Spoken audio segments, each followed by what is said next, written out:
You're listening to Sean of the South, and I'm your host, Sean Dietrich. We're coming to you live this week from the Grant Theater. That music you hear behind me is the Red Cedar Review. Brad Edwardson on the guitar and Aaron Firetag on the mandolin.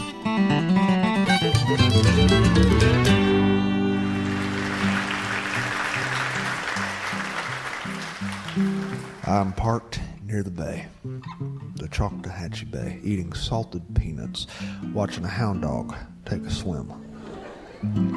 I shouldn't be here. I'm an adult. I have a busy schedule to maintain. I have errands, a grocery list, and I got a dentist appointment this afternoon. But I also have a coonhound who likes water. So I called the dentist to cancel. Cancel, the lady said on the phone. Is everything okay? Yes, ma'am, I said. It's just that my dog wanted to go swimming. There was no answer. Yeah, I know, I'm batty. I really am. But Ella Mae lives for this bay, and it's been a while since I took her swimming, which isn't fair. God gave her webbed paws the size of basketballs. Swimming is her birthright, and I don't feel right depriving her of it. Today, when she saw the bay water through my truck window, she howled until I stopped the truck. Yeah, I am a softie, I know that. But I'd be lying if I told you that I didn't enjoy this. The fact is, folks from my side of the tracks have entertained themselves by watching bird dogs since the earth cooled. All my best friends have had fleas. When she crawls out of the water, she shakes, and I toss her toy duck again, and she lights out after it. I like wet dogs. I like them so much I keep beach towels in my truck for such occasions. I also keep treats in my truck and leashes. We're joined at the hip, me and my dog. It's no exaggeration to say she likes to keep me within sniffing distance. Once, while I was repairing our roof, Ella Mae attempted to crawl the ladder behind me. She got stuck in the rungs midway up, and it took an hour to get her down. Once, I found Ella Mae chewing something in our driveway, and in her paws was an open packet of beech nut tobacco. I hollered at her and told her to put it down. She only lifted her head and spit. And I let her be, because the first rule of dog ownership is never come between a dog and their chewing tobacco. But she's part of my life. In the evenings when I pull in our driveway to see a floppy-eared silhouette at our window, I feel good. And when she lets out this low-pitched howl that originates in her belly, I believe she feels good too. Anyway, I don't know why I'm telling you about this animal. Maybe it's because I don't have any wallet-sized photos of kids who look back at me. There are no Little League uniforms in my dryer, and I have nobody to teach to hold a fishing rod. There are no grade cards on my refrigerator, and there's no reason to wake up early on Christmas morning. The guest bedroom my wife and I once promised we'd paint pink or blue is used for storage. And so it's Ella Mae. Ella Mae. She gives affection when I'm not in the mood, which is when I need it the most, and she sleeps beside me. She eats what I eat. She lays by my feet, and when I'm away, her world is purgatory. And when I'm home, there's reason to howl, to bark, to turn in circles and get excited. Dentists and errands can wait. I'm playing fetch with my daughter.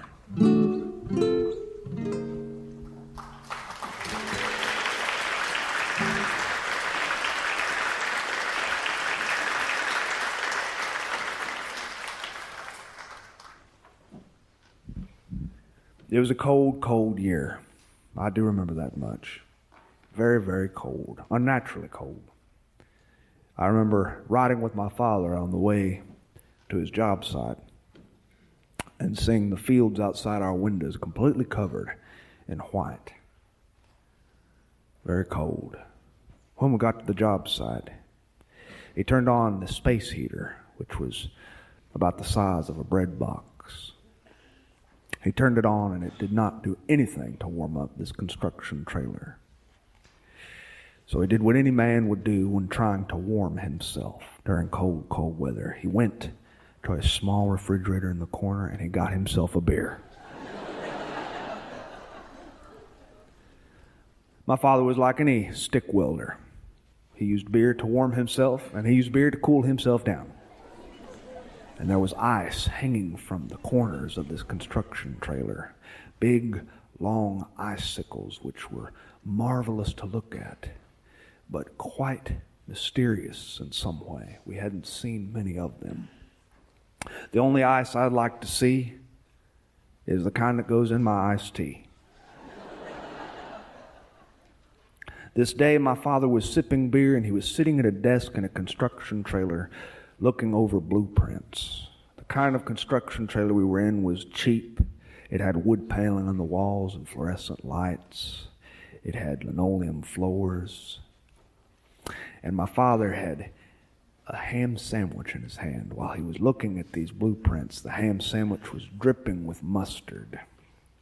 My family harkens from German descent. My father used mustard on everything from ham sandwiches to loose door hinges. He loved the taste of mustard. And there was so much mustard on this particular sandwich that the pieces of bread were slipping and sliding around on the ham.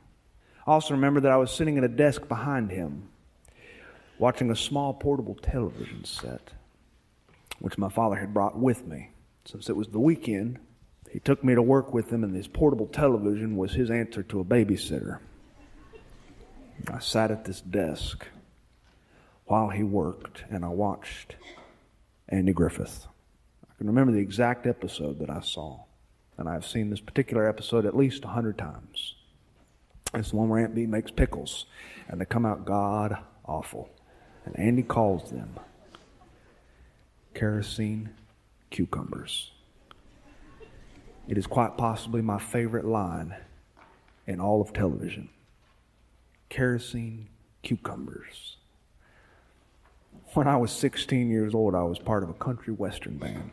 Not a single one of us had any business playing music. We were just about as bad as kerosene cucumbers. When they charged me with the task of naming the band, I named us the Kerosene Cucumbers. The band lasted exactly 4 weeks when the lead singer ran off with the bass player's girlfriend. And I was left with a big cardboard box of mail-ordered cowboy hats, bolo ties, and red Western t-shirts which were embroidered with the words on back on a satiny surface, Kerosene Cucumbers. I took that cardboard box to the thrift store, to the Goodwill. And it was months later, on Easter Sunday, at the Baptist church, when I saw an older couple with white hair seated a few rows ahead of me, and they had these red satiny shirts on.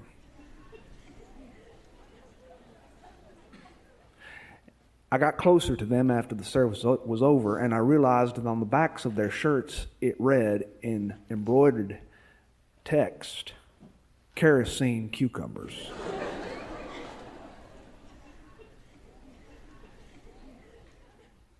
And I approached the old man, I shook his hand, I wished him a happy Easter the way Baptists do. He's risen. And he replied, he is risen indeed, because that's the only way to reply. And I asked him exactly what did kerosene cucumbers mean. And he said, oh, this is a high-end brand of clothing that we picked up when we were out in Texas last year.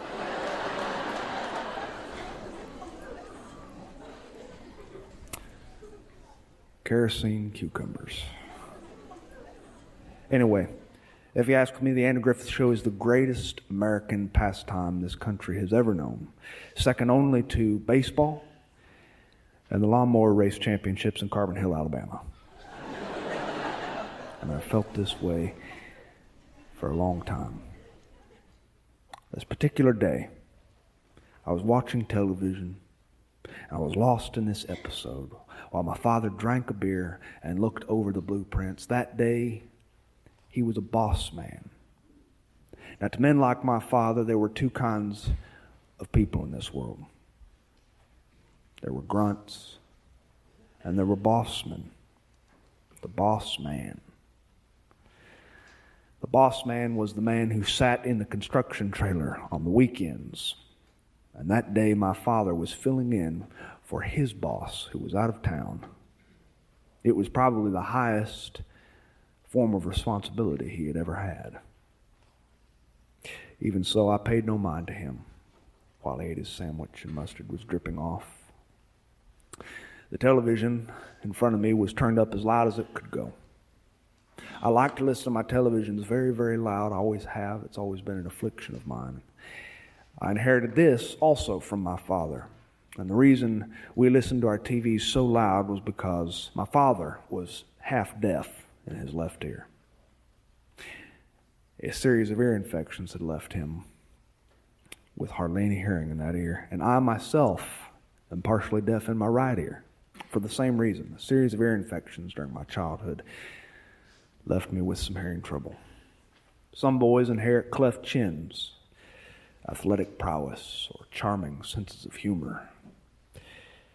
I inherited chubbiness, big feet, and moderate deafness.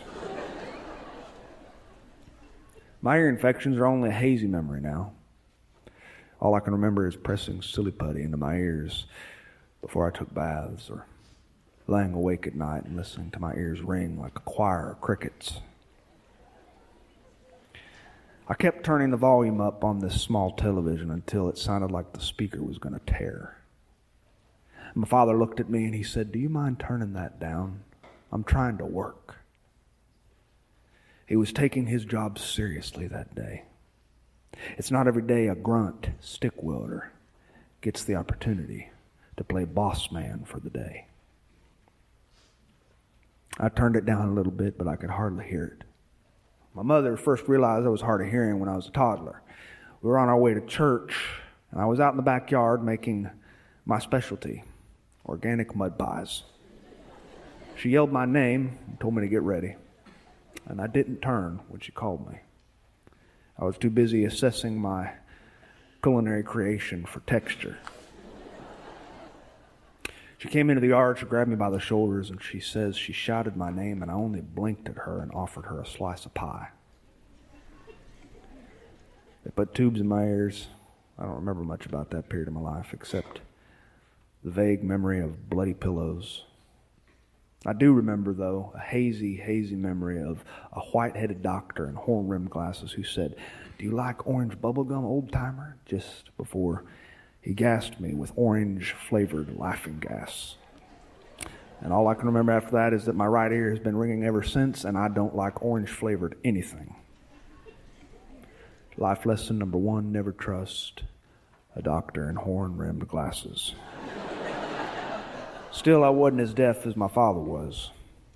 Compared to him, I'm a German short-haired pointer. Daddy was so deaf that he had to lean close to people when they talked at church. After they'd say something to him, he'd lean in real close and he'd say one of two things. He'd either say, "Sir," punctuated with a question mark at the end, or he'd say, "How's that?" My father was intent looking over those blueprints. This was his shot. And his little boy was behind him listening to a television that was loud enough to break the sound barrier. The Andy Griffith credits rolled, and I have seen every Andy Griffith show ever made, and I could almost close my eyes and roll through those credits. Directed by Bob Sweeney, written by Dave Adler, produced by Aaron Rubin, music by Earl Hagen. But it was the whistling on the TV speaker that was so loud that my father sat up straight and he said, "Could you turn that damn thing down?" Well, I could tell he was taking this opportunity to be boss man for the day seriously. And he leaned in close to me. He said, "I'm sorry, I don't mean to be grumpy, but I don't want anyone outside the trailer to hear that noise from the TV. I don't want to get in trouble with my boss man." My father and his boss man didn't really get along. It was something I knew very, very well. My father talked about this boss man of his every night at the dinner table. He was a hateful little man with graying temples who was about 1.5 feet shorter than my tall lanky father. And he treated my father terribly. And almost every supper time, when my mother would set the plates of food down on the table, my father would begin his conversations by saying, "Do you know what that sumbitch did today?" It was always something new.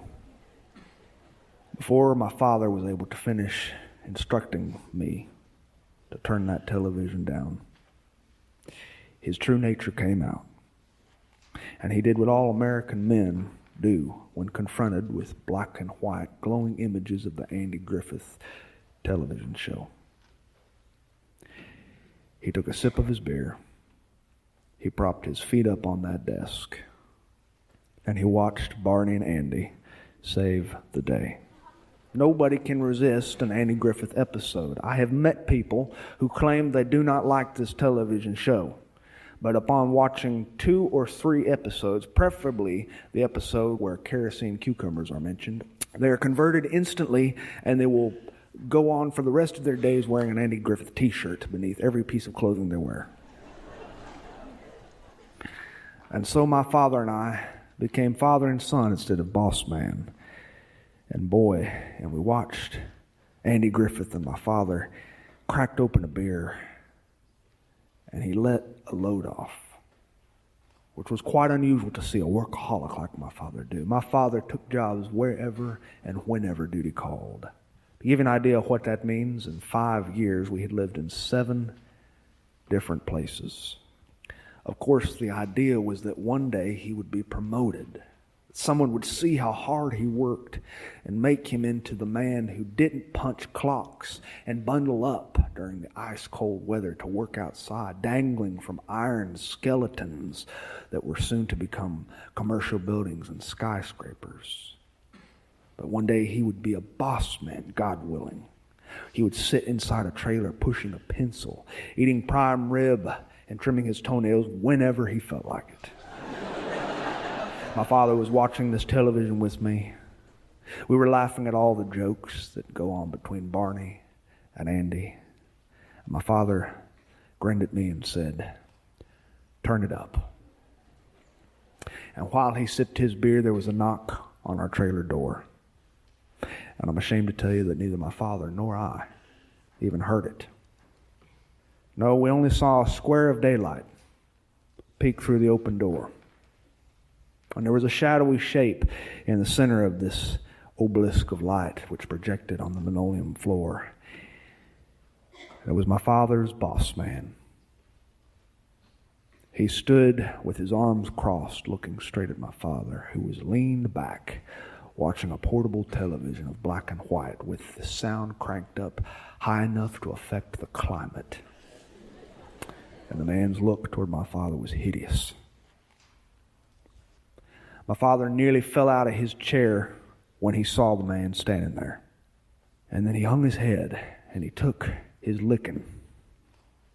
And his licking was a stream of obscenities coming from that small man. That man was criticizing him for wasting company time and for bringing his child to work and a television, the nerve. The man shouted at my father, and I had never seen anyone shout at my father before. And the man walked forward to my father while he was shouting, and he placed his hands in the center of Daddy's chest, and he pressed just hard enough to make my father stumble backward. It was a push. He pushed my father. And Daddy didn't do anything but take a few steps backward.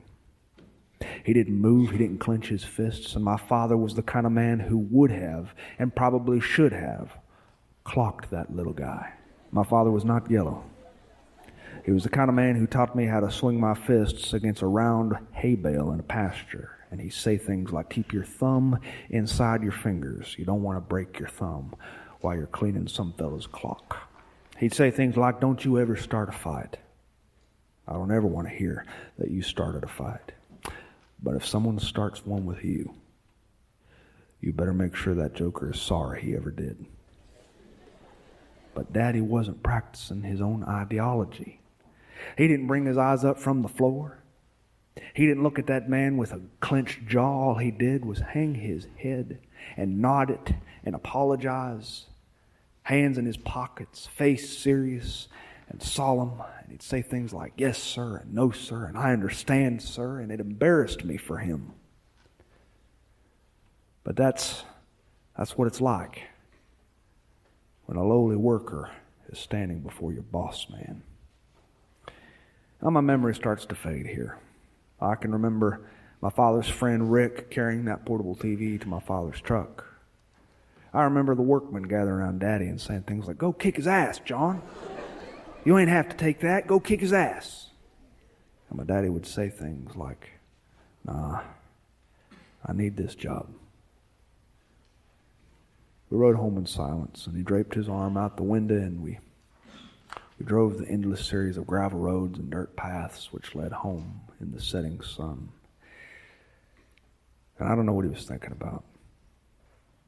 Well, the truck pulled into our driveway, and he turned it off, and we sat for a while with nothing but the crickets of our own deaf ears to serenade us. I saw his mouth move, but I couldn't hear him. He was talking too quiet, and it's almost impossible for me to make out what somebody's saying when they're talking quiet. But I remember that his face looked older than a man his age. He wasn't yet 40. He was only a few years away from dying, even though we didn't know that at the time. He was a young man. He was in his prime, but he looked 100. Misery can age a man a lot faster than cigarette smoke. And while he spoke, those lips were moving and forming words which I did not understand, and I said, "Sir," just like he would have done. And his face broke, and he smiled a little bit. He leaned forward, and he said, "I just wanted to know if you'd do me a favor, Tiger." He always called me Tiger, even though we have absolutely no affinity for the Auburn Tigers.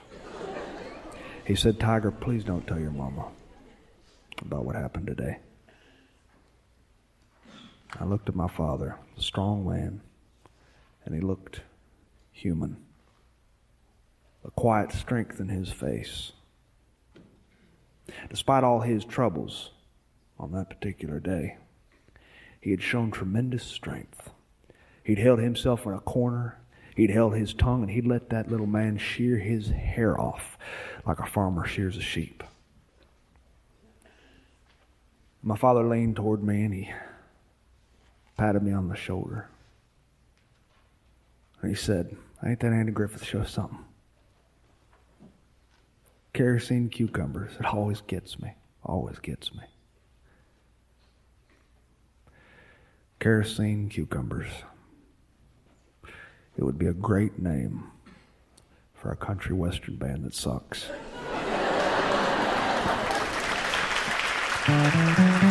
Thanks for listening to Sean of the South. I'm your host, Sean Dietrich, and it has been a pleasure.